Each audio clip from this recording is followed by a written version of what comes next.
네, 오늘은 다윗의 기도 12번째 시간이 되겠습니다. 다윗의 인생이 워낙 드라마틱해서 참 예수님 다음으로 그렇게 고생한 인생을 살았다 생각이 들 정도로 참 드라마틱합니다. 그런데 그때마다 다윗이 기도를 하고 또 고맙게도 그 기도를 기록으로 남기는 바람에 그가 글로 남기는 재주가 있다 보니까 남기는 바람에 오늘 이 시간에도 대략 2900년 전의 사람의 기도를 우리가 이렇게 듣고 그 기도를 가지고 이렇게 우리가 기도하게 됩니다. 2900년의 시간이 흘러도 기도하는 방식은 여전하지 않습니까? 어마어마한 시간 속에 흘러도 하나님은 영원하신 것 같습니다. 지난번 다윗은 사울 왕을 피해서 이제 이스라엘 땅에서 떠나서 도대체 이스라엘 땅에서는 사울의 눈을 피할 수 없다 해서 블레셋 땅 가드로 가지 않았습니까? 그런데 가드 왕 아기스 앞에서 아이고 내가 잘못 왔다. 망명 실패작이다. 잘못하면 여기서 죽겠다 싶어서 가드 왕 아기스 앞에서 미친 채 하다가 미치광이 노릇하면서 겨우 그 생명을 살려내지 않았습니까? 그래서 그 자리에서 쫓겨나서 블레셋 땅에 거하다가 또 죽을 것 같아서 도망을 칩니다. 다시금 이스라엘 땅으로 이제 돌아오게 되는데 어디에 거할 수 있겠습니까? 이스라엘 땅 어디에 거할 수 있겠습니까? 그가 발걸음을 옮겼는데 도착한 곳이 바로 어디냐? 바로 이것입니다. 1절 말씀입니다. 1절 말씀 같이 읽겠습니다. 그러므로 다윗이 그곳을 떠나 아둘람 굴로 도망하며 그의 형제와 아버지의 온 집이 듣고 거리로 내려가서 그에게 이르렀고. 자, 앞부분을 보시면은 블레셋에서 떠나서 이스라엘 땅으로 넘어왔는데 도착해 보니까 아둘람이에요. 아둘람은 가드에서 베들레헴, 자기 고향 베들레헴 가는 곳 중간쯤에 있어요. 그래서 베들레헴하고도 그렇게 멀지는 않습니다. 그 아둘람 성읍에 아둘람에는 굴이 또 많았어요. 지금도 성지순례하는 사람들이 아둘람에 가서 여러 개 굴을 탐방하는데 그 중에서도 이곳이 다윗이 숨었을 굴이었을 것이다 라고 추측하는 그곳에서 기념사진을 찍기도 한다고 합니다. 자, 이 아둘람에 있는 동굴에 이제 거하게 됩니다. 사람의 접근을 피해서 홀로 있을 수 있는 곳은 집이 안 되지 않습니까? 그래서 이제는 동굴에 동물들이 쉬고 또 뭐 가끔 다윗처럼 피난하는 사람들이 도망치는 사람들이 쉬는 임시 거처인 그런 동굴에 들어가서 이제 살게 됩니다. 자, 이 동굴에 도착해서 혼자 그 밤에 기도를 드리는데 다윗이 어떻게 기도했겠습니까? 이 미친 채 하고 돌아와서 쫓겨나서 고향을 앞에 두고 있는데 고향에는 가지를 못하겠고 사람들 눈에 띌까 싶어서 결국은 동굴에서 지금 숨어 있는데 그때 하나님 앞에 드린 기도가 어떤 기도였겠습니까? 다행히 그때 드린 기도가 남겨져 있는데 바로 시편 142편이에요. 시편 142편 설명하는 것을 부제를 우리 같이 한번 읽어보도록 하겠습니다. 화면을 보면서 시작. 다윗이 굴에 있을 때 지은 맞서길 곧 기도라. 다윗이 굴에 있을 때 지은 기도다라고 얘기하고 있어요. 그래서 그가 어떻게 기도했는지 하나님 앞에 어떻게 하소연했는지 우리 함께 들어보도록 하겠습니다. 시편 142편 2절과 3절입니다. 같이 읽겠습니다. 시작. 내가 내 원통함을 그의 앞에 도로하며 내 우환을 그의 앞에 진술하는도다. 내 영이 내 속에서 상할 때에도 주께서 내 길을 아셨나이다. 내가 가는 길에 그들이 나를 잡으려고 올무를 숨겼나이다. 아멘. 다윗이 자기의 원통함, 우환을 하나님 앞에 토로하면서 진술합니다.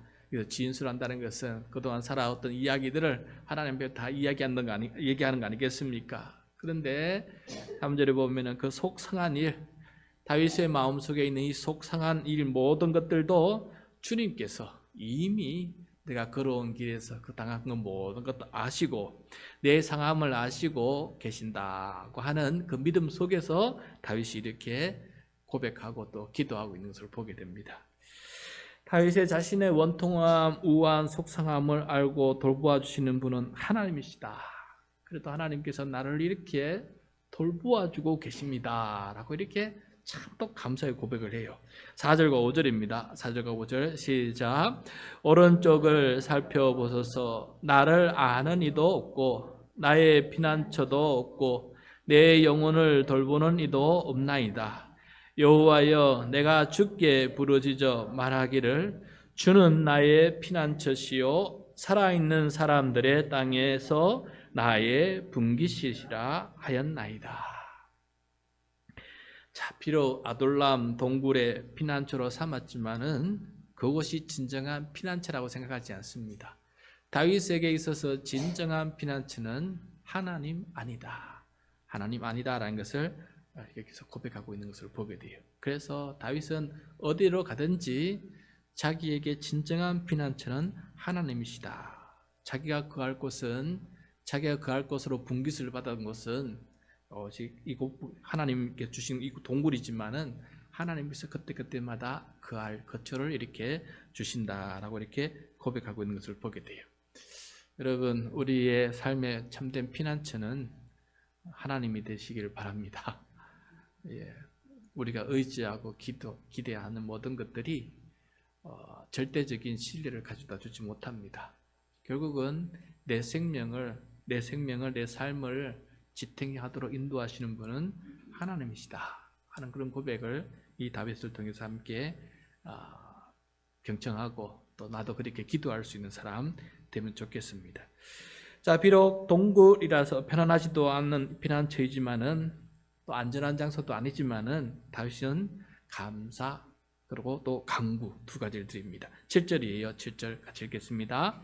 내 영혼을 옥에서 이끌어내사 주의 이름을 감사하게 하소서. 주께서 나에게 갚아 주시리니 의인들이 나를 들으리이다. 다윗이 옥에서 이끌어내사. 이 옥이 다윗이 경험한 어떤 이 동굴 경험인지, 이 동굴 자체가 옥인지, 아니면은 사울 왕이 쫓아오는 그 삶 자체가 감옥 같은 것인지 우리 알 수는 없지만은 아마도 그 다 포함될 것 같아요.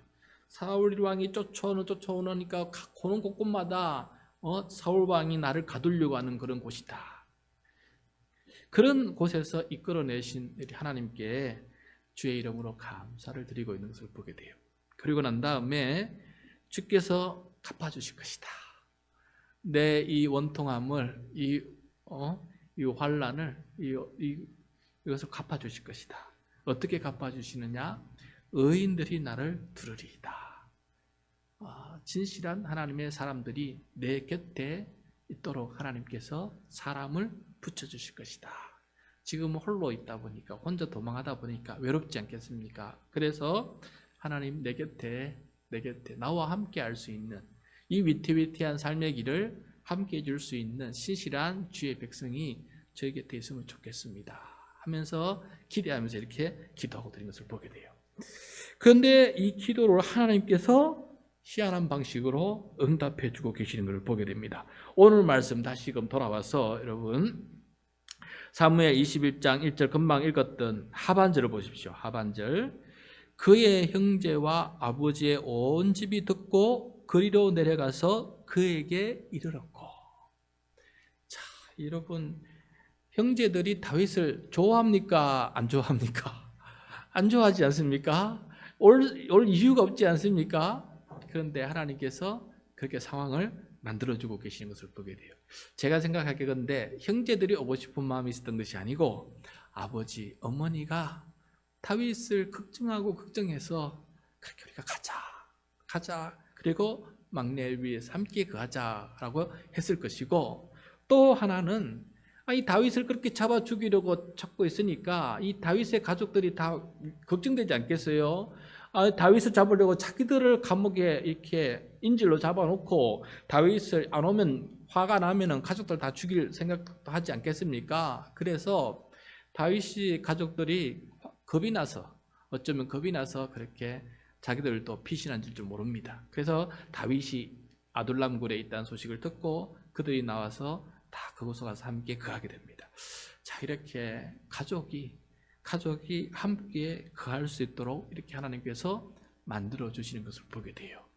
생각하시죠. 자기가 아무리 따라가는 게 아니고 가족이 자기를 따라올 수 있도록 이렇게 만들어 주신 걸 보면은 하나님께서 다윗을 위로해 주시고 또 보호해 주고 계신다라는 사실을 깨닫게 됩니다.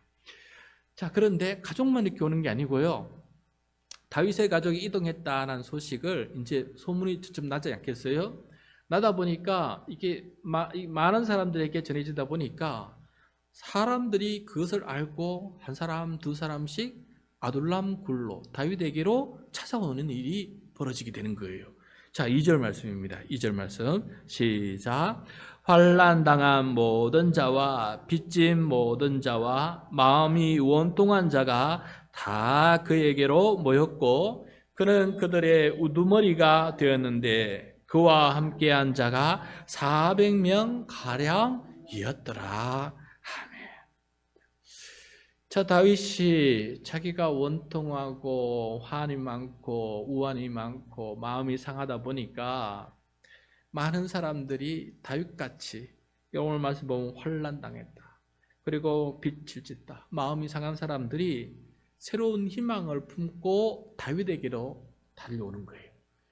아무튼 빚지다 보니까 집도 빼앗기고 밭도 빼앗기고 가축도 다 빼앗기고 어차피 살 수 없으니까 그리고 또 살만해도 다윗이 너무나 훌륭한 장수고 너무나 천부장이었던 경험도 있고 장차 이스라엘의 왕이 될 가능성이 있는 사람이다라고 생각했던 사람들이 많았기 때문에 그래 사울 왕은 이제는 귀신 들려서 도저히 저가 참된 왕이 되지 못하고 이제 다윗이 왕이 될 것이다 라는 그런 기대를 많이 가지고 있었던 것 같아요.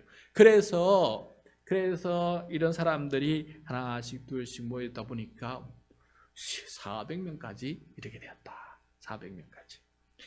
하나님께서 이렇게 자기 곁에 함께할 사람들을 이렇게 부셔주실 줄 어떻게 알겠습니까? 누가 동굴에 이렇게 사람들을 찾아오게끔 이렇게 역사가 일어날 수 있겠습니까? 하나님께서 하시는 일 아니겠어요?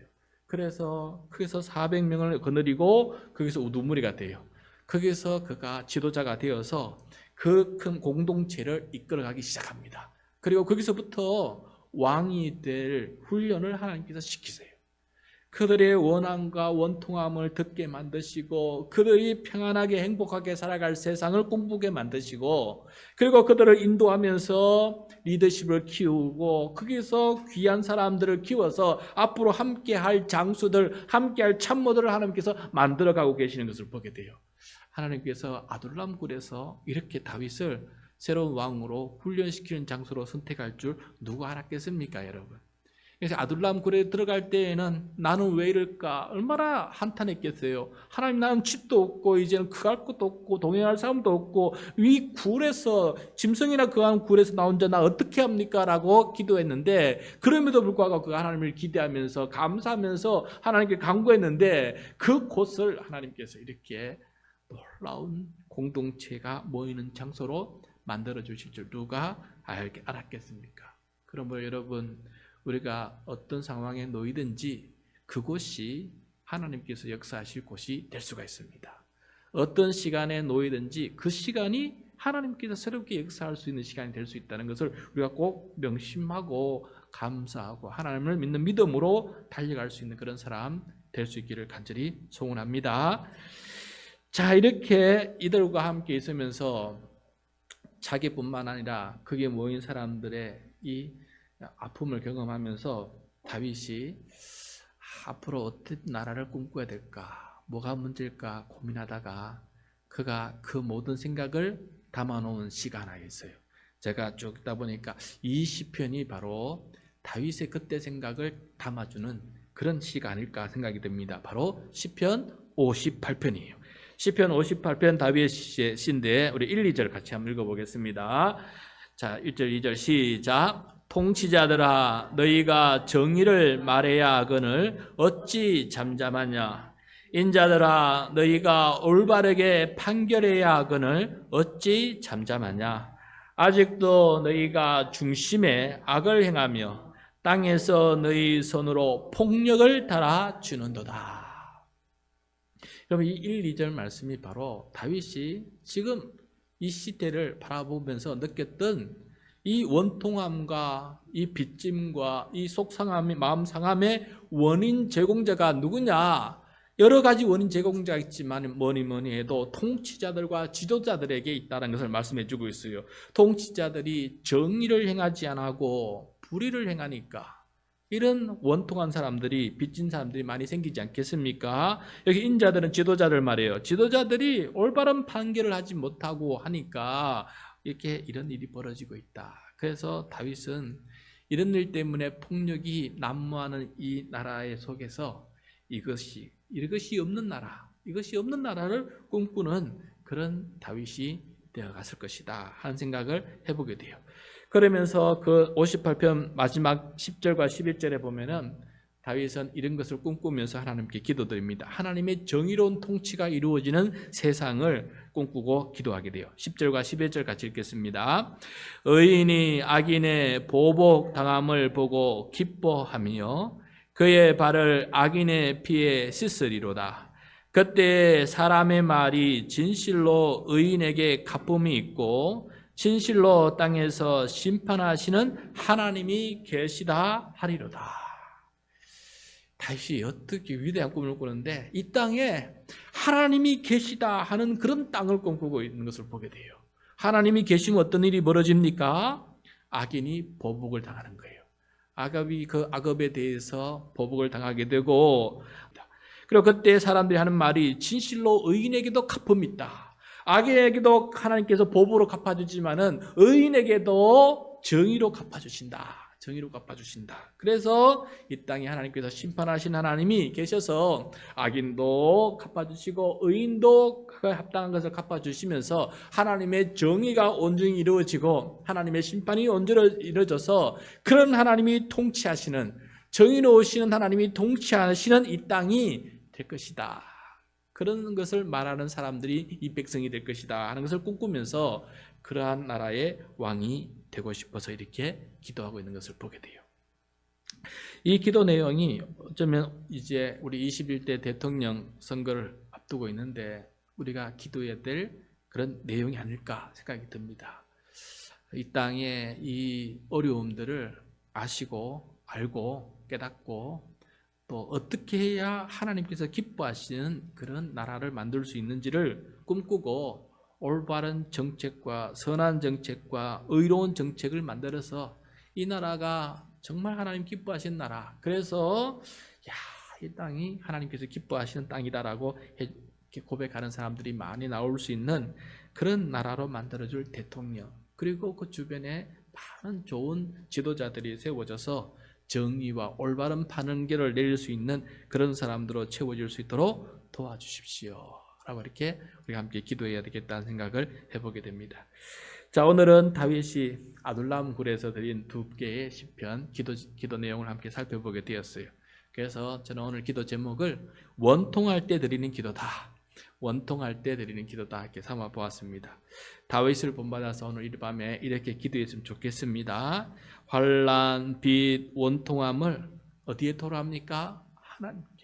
하나님께 토로하고 하나님의 위로를 받을 수 있는 그런 사람 되게 해주십시오. 그리고 이 환난과 빚과 원통함을 만들어내는 악한 이들에게 하나님 심판하여 주십시오. 그리고 정치, 경제, 사회에 하나님의 정의가 이루어져서 이 땅이 정말 모두가 더 이상 환난, 빚, 원통함이 없는 사람들, 정말 안정되고 평화롭고 그런 나라를 살아갈 수 있도록 하나님 도와주십시오. 그렇게 오늘 다윗을 따라서 기도할 수 있는 이 밤이 될 수 있기를 간절히 소원합니다.